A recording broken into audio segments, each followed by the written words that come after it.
네, 오늘 이제 마지막 시간입니다. 마지막 시간인데요. 이게 좀 지겨워질 것 같아요. 그 느헤미야의 개혁에 대해서 우리가 하는데, 개혁을 왜 이렇게 오래 해? 뭐 그렇게 들으실 생각도 있지만, 사실 제가 지난주에 갈등을 많이 했다고 그랬죠. 끝낼까 말까, 끝낼까 말까 갈등을 많이 했다고 했는데, 끝내지 않고 오늘 한 주까지 더 하는 이유를 여러분들에게 제가 좀 이따가 말씀을 드리도록 하겠습니다. 어쨌든 느헤미야가 지금 그 이스라엘 공동체 안에 있는 적폐를 청산하는 그런 작업들을 하고 있다. 적폐라고 하는 건 뭐라고 그랬죠? 오랫동안 쌓이고 쌓인 폐단들, 오랫동안 계속 쌓여 있는 그런 폐단들을 청산하는 그런 일들을 하고 있습니다. 그래서 한번 정리를 해보면 처음에 성전을 개혁하죠, 그죠? 성전을 개혁하면서 그 도비아를 내쫓는 PPT 있죠? 도비아를 내쫓는 그런 모습을 여러분 기억하실 겁니다. 그리고 다시 돌아와 보니까 레위인들이 다 뿔뿔이 흩어져 있는, 왜 흩어졌나 보니까 백성들이 11조 생활을 제대로 하지 않고 레위인들의 처우를 전혀 돌보지 않는 그런 문제들이 일어났다. 오늘 새벽 설교에도 우리가 같이 그 비슷한 내용을 함께 나눴습니다. 그러면서 다시 11조 생활을 회복하고, 그리고 레위인들을 다시 집결시키고, 그리고 다시 그 조직을 개혁하는 그런 일들을 했고, 그 다음에 세 번째가 안식일을 개혁했죠. 이 안식일을 개혁한다는 건 뭐냐면 이 백성들의 신앙의 기본이 흔들린 거예요. 무너져 버린 거예요. 그래서 안식이라는 개념이 없이 그냥 무조건 돈 벌기 위해서, 잘 살기 위해서 그렇게 경제 활동을 하는 그런 이스라엘 백성들의 그 무너진 신앙을 다시 개혁하는 그런 일들을 하게 됐죠. 그리고 오늘 이제 네 번째, 다섯 번째 개혁은 이 공동체, 이 사회 전체에 아주 뿌리 깊게 박혀 있는, 좀처럼 바뀌지 않는 그 공동체의 개혁을 단행하면서, 그러면서 아주 민감하고도 쉽지 않은 개혁을 하죠. 그것이 뭐냐? 대제사장과 그 제사장 그룹을 개혁시켜요. 제일 어려운 거예요. 제일 어려운 거. 그것을 지금 느헤미야가 아주 강력하게 해나가는 그런 장면을 우리가 보게 됩니다. 그래서 이스라엘 공동체가 가지고 있었던 여러 문제들을 하나하나 해결해 가면서 아주 고질적이고 아주 골치 아픈 그런 문제가 하나 있는데, 그것이 뭐냐? 결혼 문제였어요. 결혼 문제. 어떤 결혼이냐? 이스라엘 남자들이 계속해서 이방 여자들과 결혼을 하는 거예요. 그런 것이 아주 계속해서, 그것 때문에 이스라엘이 망했잖아요. 그것 때문에, 솔로몬 때문에 나라가 분열되고 그때부터 이스라엘이 패망의 길로 갔잖아요. 그래서 지금 이것이 가장 큰 문제, 이스라엘의 큰 그 멸망의 원인이라고 한다면 두 가지잖아요. 첫 번째는 뭐냐? 왕정 시대가 도래하면서, 왕이 나라에 들어오면서부터 무너진 거잖아요. 그래서 다시 느헤미야와 여호수아가 계속 개혁하려고 했던 게 뭐예요? 제사장 나라를 회복하려고 했던 거였죠. 그 다음에 또 두 번째가 뭐냐? 바로 이 결혼 문제, 이방 여자들과 결혼하는 문제. 다시 말하면 그러한 그 이방 사람들과 계속 관계가 이어지면서 점점점 신앙의 정체성을 잃어버리고, 그리고 야훼 신앙에 대한 그런 분명한 신앙의 그런 뿌리가 흔들리는 그런 문제가 일어난 거죠. 아무렇지 않게 그런 결혼이 성행하기 시작해요. 그러니까 그 느헤미야 입장에서는 이것 때문에 망했는데 또 여전히 그것을 하고 있는 백성들을 보면서 너무너무 속상했던 거죠.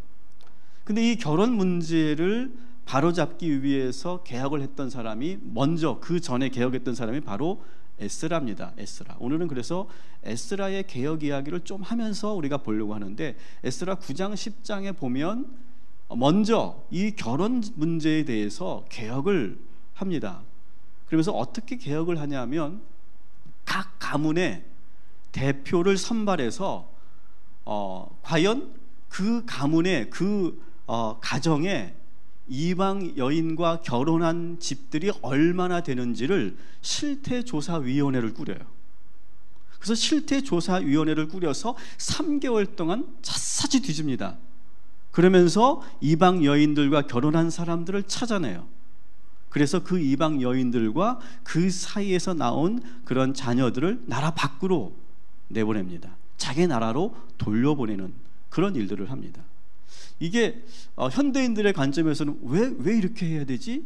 라고 생각이 되겠지만 제가 좀 이따 말씀을 드릴게요. 그러면서 에스라 10장 18절부터 44절까지 그 당시에 이방 여인들과 결혼했던 사람들의 목록이 쫙 나옵니다. 실태조사위원회에서 그 명단을 쭉 발표를 한 거예요. 그리고 겉으로 보기에는 이 에스라의 개혁이 성공한 것처럼 보였는데 어떻습니까? 그 에스라가 개혁을 해놨지만 여전히 느헤미야 시대에도 여전히 이 결혼 문제가 상당히 심각했다라고 하는 거예요. 그러니까 다시 말하면 이 에스라의 개혁은 근본적인 변화를 이끌어내지 못했다라고 하는 거예요. 계속 끈질기게 이 느헤미야 시대까지, 아니 그 이후 시대까지 계속해서 이 문제를 해결하지 못하는 것이 사실 이스라엘 공동체의 가장 큰 문제였어요. 이렇게 뿌리 깊게 이것이 좀처럼 개혁이 되지 않는 그런 이유가 무엇이었을까? 그 이유가 나오죠. 일반 백성들뿐만 아니라 어떤 이유가 있는데 에스라 9장 1절 2절을 한번 같이 읽어볼게요. 시작. 이러한 일들을 마친 다음에 지도자들이 나에게 와서 말하였다.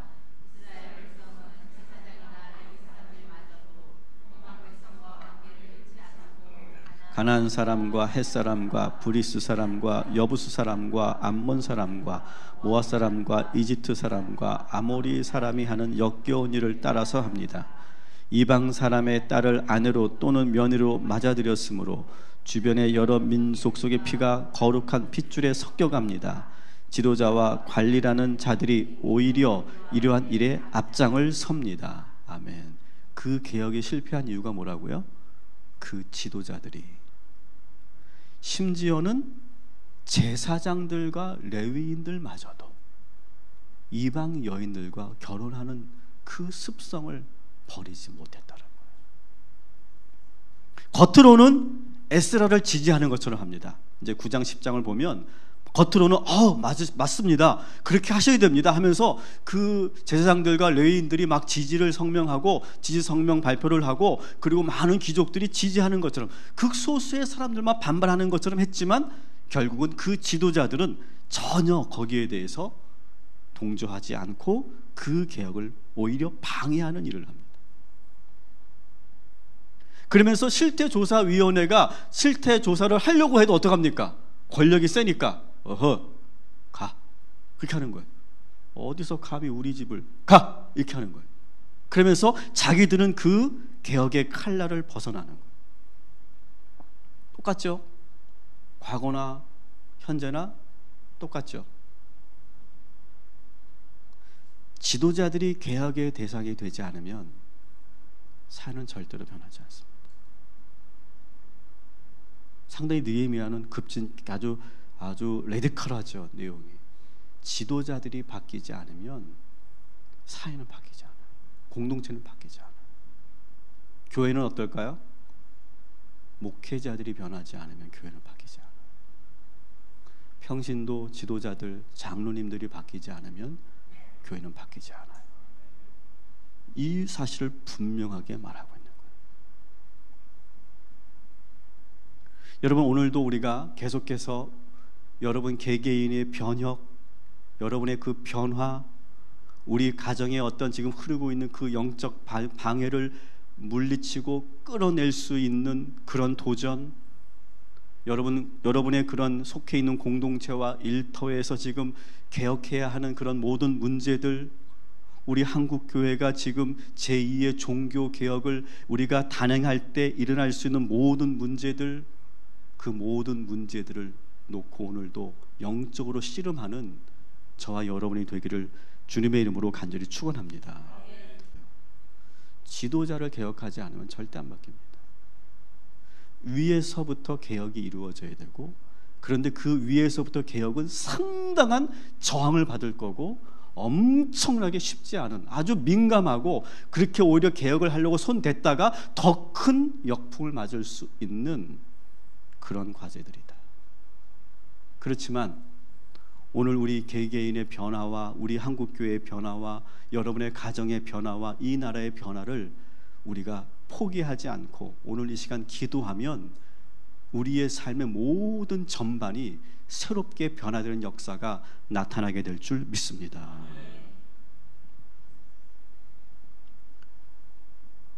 그래서 사실 에스라는 이 개혁이 완전하지 못했어요. 에스라의 개혁은 완전하게 자리 잡지 못해요. 그래서 느헤미야가 다시 바톤을 이어받고 더 강력하게 개혁의 박차를 가하는 이야기가 오늘 이야기죠. 왜냐하면 사태가 더 심각해졌거든요. 그것을 계속 방치해두고 방치해뒀더니 더 심각해진 그런 상황이 됩니다. 어떤 상황이 벌어집니까? 우리 23절 24절을 같이 읽어볼게요. 시작.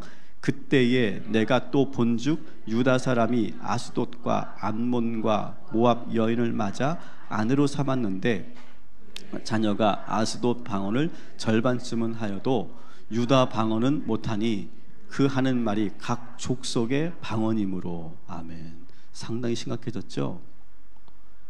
이방 여인이 아내로 들어와서 아이를 낳았어요. 그 아이는 누가 키워요? 이방 엄마가 키우는 거죠. 엄마가 키우면서 뭘 자연스럽게 뭘 가르쳐요? 자기 엄마의 나라의 언어를 가르치겠죠. 어릴 때부터 이 분명히 이스라엘 백성의 자녀들인데 이방 나라의 언어를 배우는 거예요. 뭐 의도한 게 아니라 할지라도 이만큼 심각하죠. 첫 말을 아빠라고 해야 되는데 father라고 하는 거예요. 첫 말을 한국말을 배워야 되는데 다른 말을 배우는 거예요. 이것이 얼마나 그 정체성에 큰 문제를 야기시킵니까? 그래서 이방 출신의 어머니 뱃속에서 태어나서 어머니 품속에서 자란 아이들이 아버지 나라의 말을 하지 못하고 어머니 나라의 말을 먼저 배우는 현상이 일어나면서 사회적으로 정체성의 문제가 상당히 심각해지는 거예요. 또 그것을 이 아버지들은 어떻게 합니까? 그냥 방치해 두는 거예요.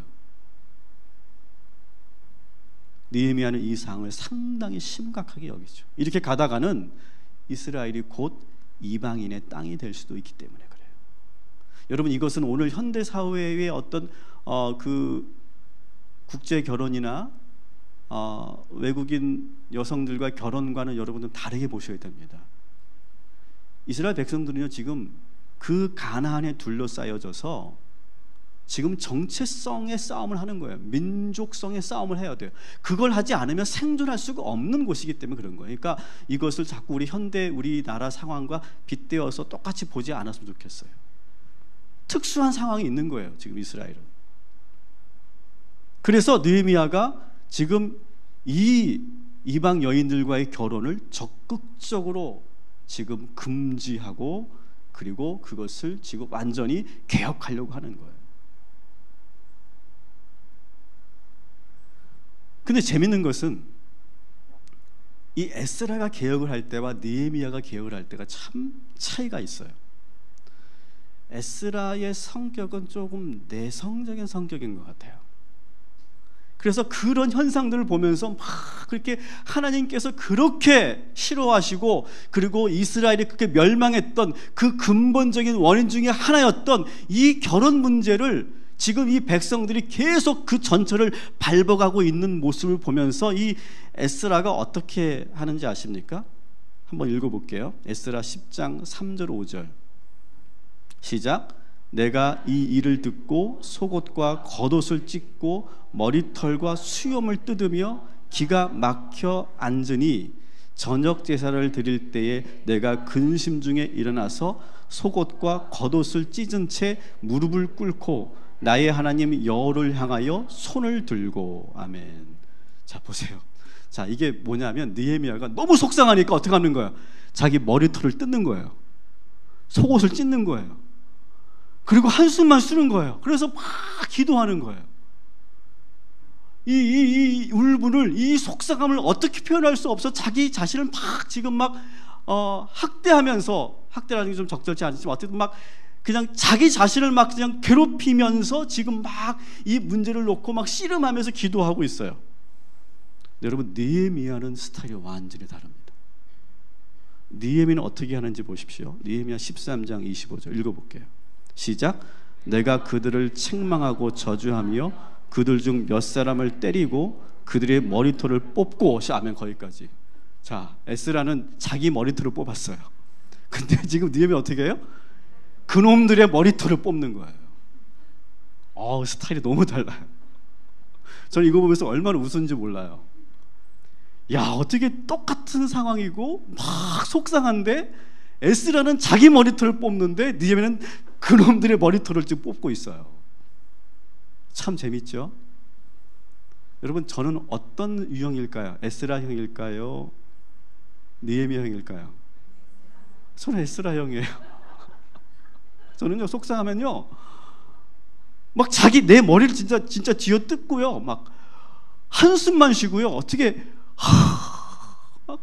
할 줄을 모르겠어요. 저는요 막 그래서 제 가슴을 치면서 막 그냥 그렇게 하고, 또 교인들 보면 전혀 안 그런 것처럼 또 저는 행세를 해요.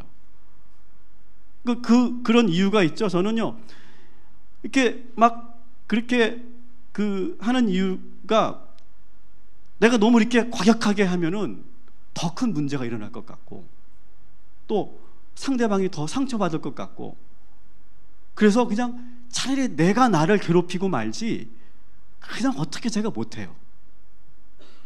근데 또 이런 사람이 있어요. 느헤미야 같이 와와와와 하면서 막 그냥 오히려 막 그냥 막 공격을 해야 되고, 똑바로 살려고 그러고 막 제대로 하라고 그러고 막 혼을 내고 막 그냥 매를 들고 막 그런 사람이 있어요. 여기 느헤미야 형 손으로 보세요. 손 들라고 해도 안 들겠지. 에스라 형도 있고 느헤미야 형도 있어요. 근데 저는 누가 더 좋다, 누가 더 잘났다, 저는 그걸 말하고 싶지 않아요. 왜냐하면 그건 다 성향에 따라 다른 것 같아요. 에스라의 개혁도요 실패한 건 아닙니다. 처음 시작할 때 에스라가 정말, 에스라는 학사 에스라라고 하잖아요. 책을 많이 보는 사람이고요, 생각도 많이 하고요, 고민도 많이 하고요, 신중하게 합니다. 그래서 뭐 성벽을 재건할 때도 막 그렇게 방해가 있으니까 크게 부딪히지 않고 일단은 보류, 그리고 때가 되면 언젠가 할 수 있겠지, 그러면서 기다리는 거예요. 그게 에스라 형이에요. 근데 느헤미야는 무조건 한번 내가 뜻하면 불도저처럼 무조건 그것을 해내는 형이에요. 근데 저는 에스라 형도 느헤미야 형도 다 저는 필요하다고 생각해요.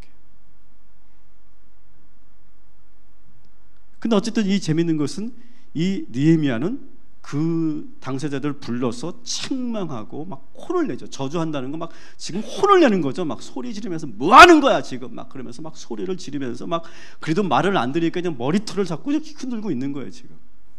이거 엄마들이 많이 하잖아. 딸내미들 이렇게 머리털 잡고 많이 하지 않았어요?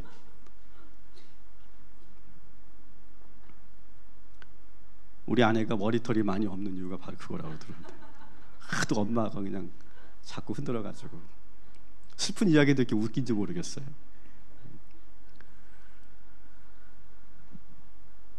느헤미야는 그런 사람이었어요. 아주 그냥 자기가 옳다고 생각하면 그냥 분명하게 그것을 그냥 확 뒤집어 엎어서라도 그 문제를 해결하는 그런 사람이었어요.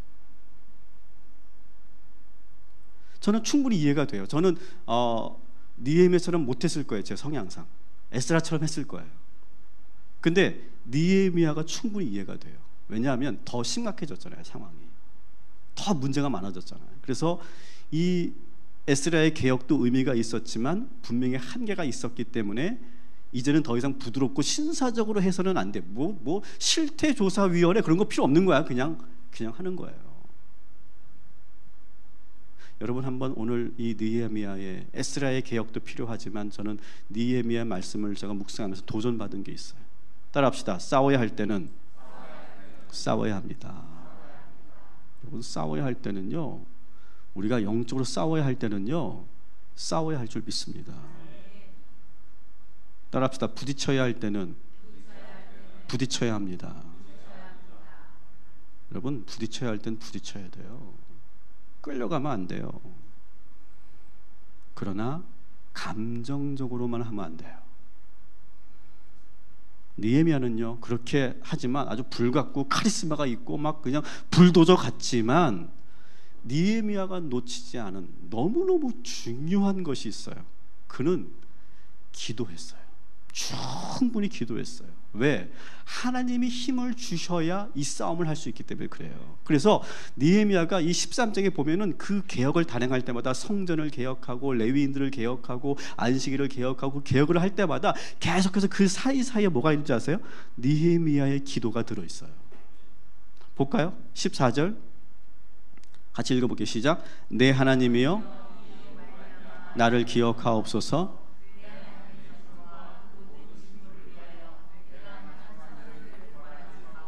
아멘. 이거는 지금 성전을 개혁할 때 그 성전을 개혁하면서 했던 기도예요. 22절 시작.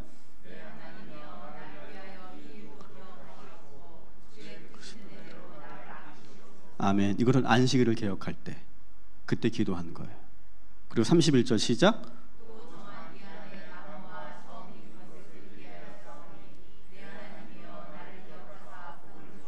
아멘. 이것은 지금 결혼 제도를 개혁할 때 한 거예요. 그러니까 느헤미야가 무조건 그냥 감정적으로 막 성격이 불같아서 한 게 아니라 그렇게 강행하지만 그러면서도 뒤에서 기도하는 거예요. 여러분 우리가 여러분의 개인의 삶, 여러분의 가정, 여러분의 일터와 여러분의 모든 삶의 환경을 바꾸려고 할 때 여러분 기도로 무장하시기 바랍니다. 기도할 때 하나님께서 담대함도 주시고요, 용기도 주시고요, 능력도 주시는 줄 믿습니다. 느헤미야는 그런 사람이었어요. 멋있는 사람이죠.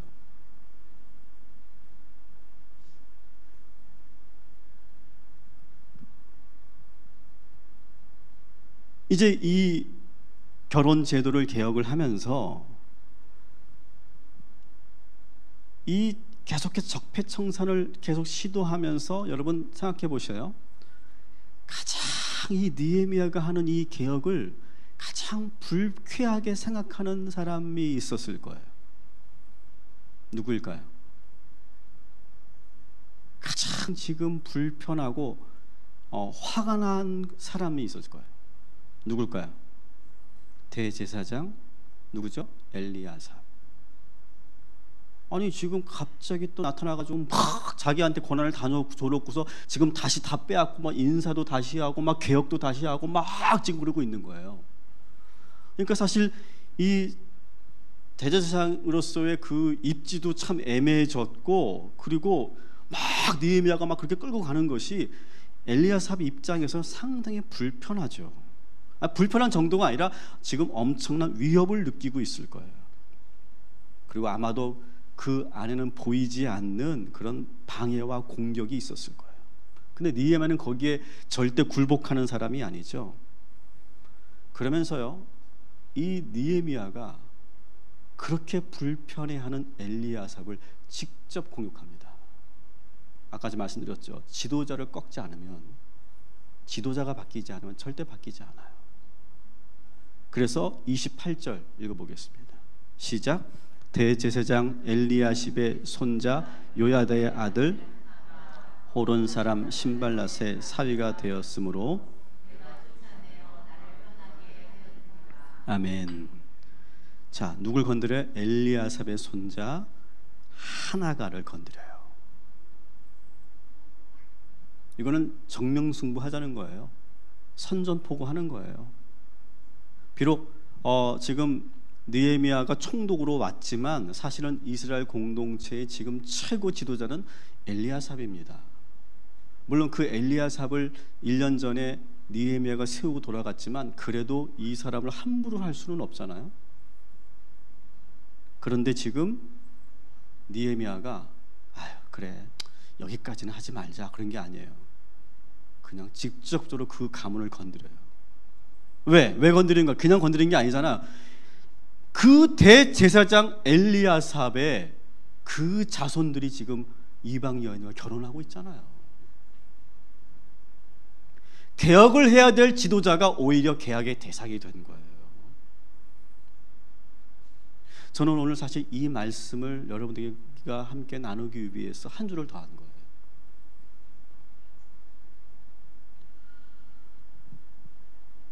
어떻게 합니까? 이 하나가를 어떻게 합니까? 추방합니다. 지금 오늘 말씀 보니까 추방하고 고국으로 돌아오지 못하게 해버려요. 아주 강력하게 지금 조치를 합니다. 여러분 이 조치는요 사실 정치적으로도 종교적으로도 큰 파장을 일으키는 일이에요. 이건 엄청난 사건이죠. 그 당시로서는. 여러분 제사장의 나라 이스라엘에서 제사장 가문을 건드린 거예요. 감히 누구도 할 수 없는 일이에요. 더구나 지금 이 사람은 누구랑 결혼했다고요? 이 하나가는 산발랏의 사위가 되었다는 거예요. 그러니까 여러분 산발랏과 도비아는 우리가 만만해 보일 대상이 아니라고 그랬잖아요. 이 산발랏은 누구예요? 사마리아의 왕이잖아요. 상당히 정치적으로 밀접하게 그 이스라엘 귀족들과 결탁되어 있는 그런 사람들이에요. 그러니까 이 엘리야삽을 건드렸다는 것, 그 다음에 그 손자를 내쫓았다는 것, 이것은 사실 지금 이것은 뭐냐? 그냥 그 가문과의 전쟁이 아니라 이것은 이스라엘 귀족들과의 전쟁인 거예요. 목숨을 걸고 하는 전쟁이죠. 저는 이 사건이 저에게 상당히 많은 묵상을 하게 하고 고민을 하게 한 대목이에요. 최고의 종교 지도자 대제사장을 정치적 지도자 느헤미야가 제거한 사건. 그리고 느헤미야는 다시 하나님께 기도합니다. 29절 시작.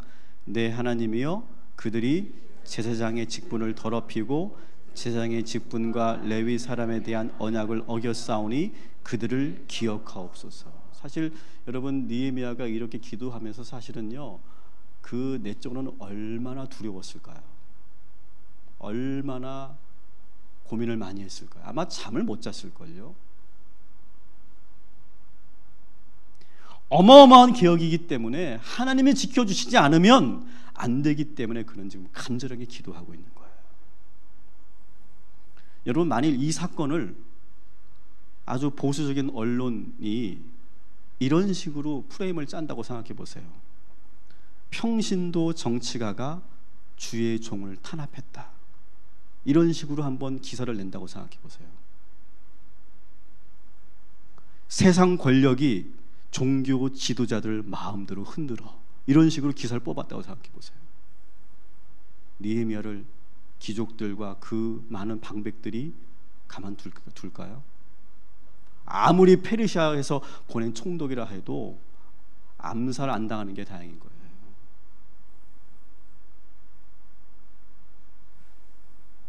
근데 이 사건에 대해서 제가 한 말이 아닙니다. 꼭 제가 말씀드리고 싶어요.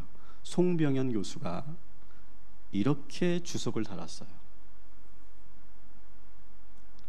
만일 교회 지도자들이 너무 썩어서 위에서 아래로 내려오는 개혁을 이루지 못하면 하나님은 평신도들을 사용해 아래에서 위로 거슬러 올라가는 개혁을 이루신다.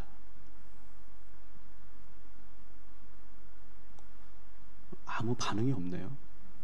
저는 이 글을 읽으면서 얼마나 무서운지 몰라요. 지도자들이 썩으면 어떻게 한다고요? 평신도들을 사용하신다 하나님이. 얼마나 두렵고 떨는지 몰라요.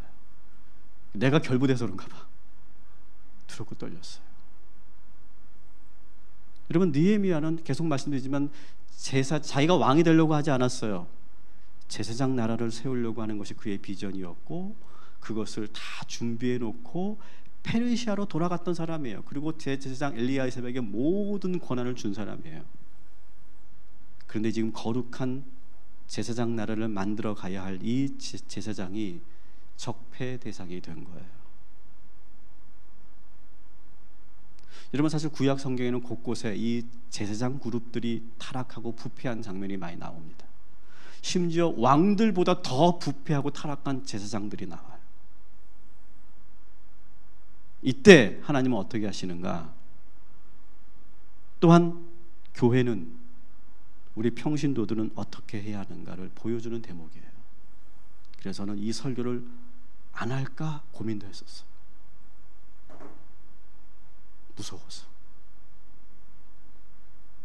그러나 하나님의 말씀이기 때문에 저는 전해야 된다고 하는 그러한 양심 때문에, 신앙의 양심 때문에 저는 여러분들에게 이 말씀을 전합니다. 목회자가 변하지 않으면 누구라도 개혁의 대상이 되어야 합니다. 우리가 그런 말 많이 하죠. 목회자는 하나님이 심판하신다.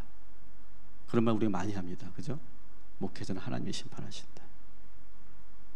근데 오늘 이 말씀에 근거해서, 또 그 송병현 교수의 말에 근거해서 저는 이렇게 선포하려고 합니다. 하나님께서 사용하시는 사람을 통해 개혁하십니다.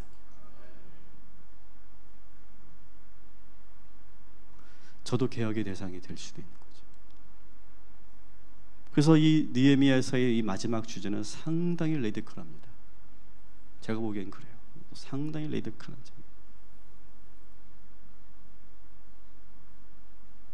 이 메시지는 이거예요. 제사장도 잘 못하면 하나님의 심판을 받는다는 거예요. 분명하게 그걸 말하고 있는 거예요. 성직을 가지고 있다고 해서 하나님의 심판에서 절대 제외되지 않는다. 오히려 더 높은 강도의 심판을 받게 될 것이다. 이것이 느헤미야 마지막 결론 부분이에요.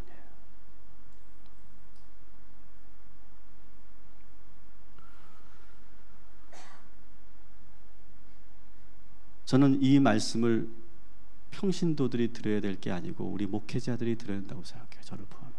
얼마나 무서운 일인지. 저는 정신이 번쩍 들었어요. 얼마나 무서운 일인지.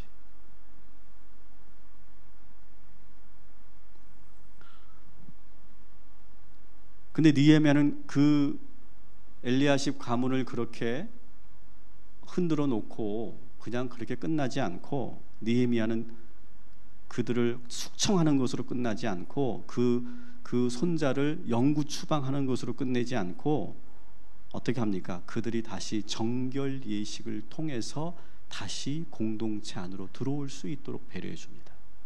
대신 그 이방 여인들은 다 떠나보내고 정결 예식을 통해 다시 들어올 수 있게 해줘요. 그리고 새로운 제사장과 레위인들을 인선하는 장면이 우리가 맨 마지막 28절, 29절에 있는 내용입니다.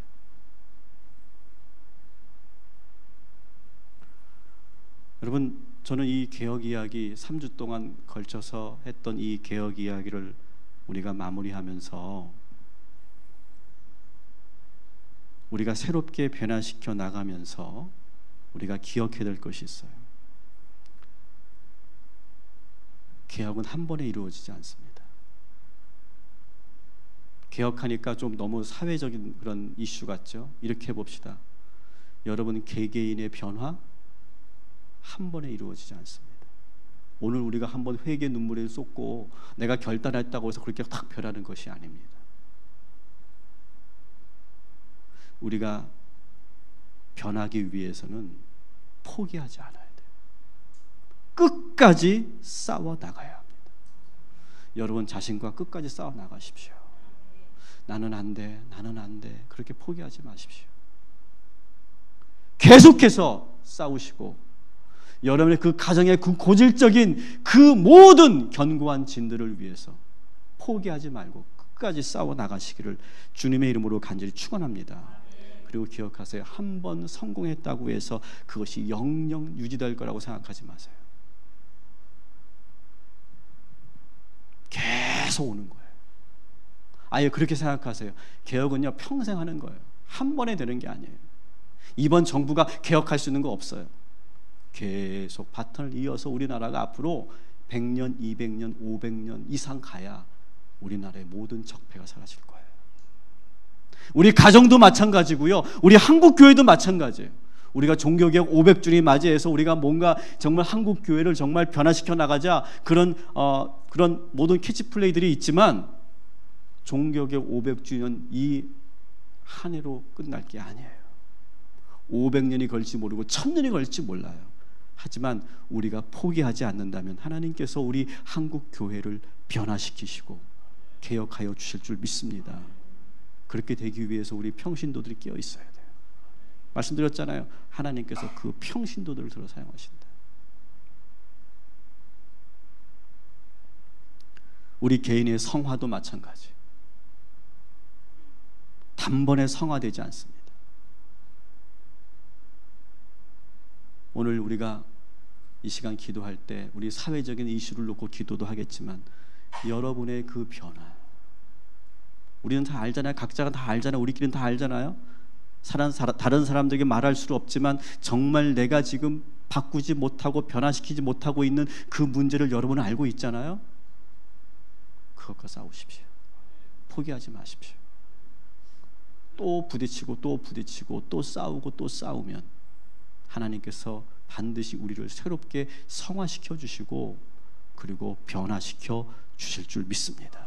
그래서 내가 먼저 그렇게 변하면 우리를 둘러싸고 있는 이 환경과 구조가 바뀌게 될 것입니다. 하나님 나라로 바뀌는, 변혁시키는 저와 여러분이 되기를 주님의 이름으로 간절히 축원합니다. 이제 느헤미야서를 모두 마쳤습니다. 지난주 주일은 여호수아 말씀을 모두 마쳤고요. 저는 이 두 신앙의 거장들을 이렇게 만나면서 저는 참 많은 개인적인 은혜를 받았습니다. 느헤미야, 여호수아, 김석형 목사의 공통점이 뭘까요?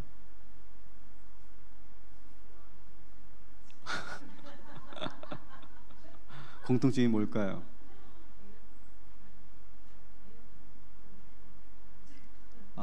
저는 에스라 형이라니까요. 공통점은요, 느헤미야, 여호수아 다 2인자였다는 거예요. 그렇잖아요. 여호수아는 모세의 시종 드는 사람이었고 느헤미야는 술관원이었어요. 저는 부목사 16년. 그러니까 참 저는 이렇게 왠지 남의 이야기 같지 않은 거예요. 그러면서도 이 사람들이 공통점은 또 뭐예요? 그들이 지금은 최고의 정점에서 지도자로서 역할을 감당하고 있다는 거예요. 어쩌면 저의 이야기였다고 해도 과언이 아니다 생각이 듭니다. 근데 저는 저만을 위한 이야기가 아니라 여러분들이 다 느헤미야가 되시고 여호수아가 되기를 주님의 이름으로 축원합니다. 그러면 여러분의 삶이 변화되고 여러분들을 하나님께서 높이 들어 사용하셔서 여러분에게 좋은 리더십을 주시고 여러분 주변에 좋은 사람들을 붙여주시고 지금 우리가 지금 살고 있는 이 삶에서부터 더 진보된, 더 발전된, 더 성숙한, 더 깊이 있는, 더 복된 삶을 살게 될 줄 믿습니다. 우리 주일도 그렇게 인사하고 축복했는데 우리 옆 사람과 이렇게 인사합시다. 당신은 정말 훌륭한 느헤미야셨습니다. 네, 정말 여러분 훌륭한 느헤미야셨습니다. 21주 동안 여러분 수고 많이 하셨고 그냥 이 말씀으로 끝나지 말고 여러분 계속해서 힘들고 어려울 때마다 여러분 길이 막혀 있을 때마다 다시 여호수아 말씀 꺼내시고 느헤미야 말씀 꺼내셔서 거기서 해답을 찾으시고 그 막힌 담을 뚫고 하나님 그 비전을 이루어가는 저와 여러분이 되기를 주님의 이름으로 축원합니다.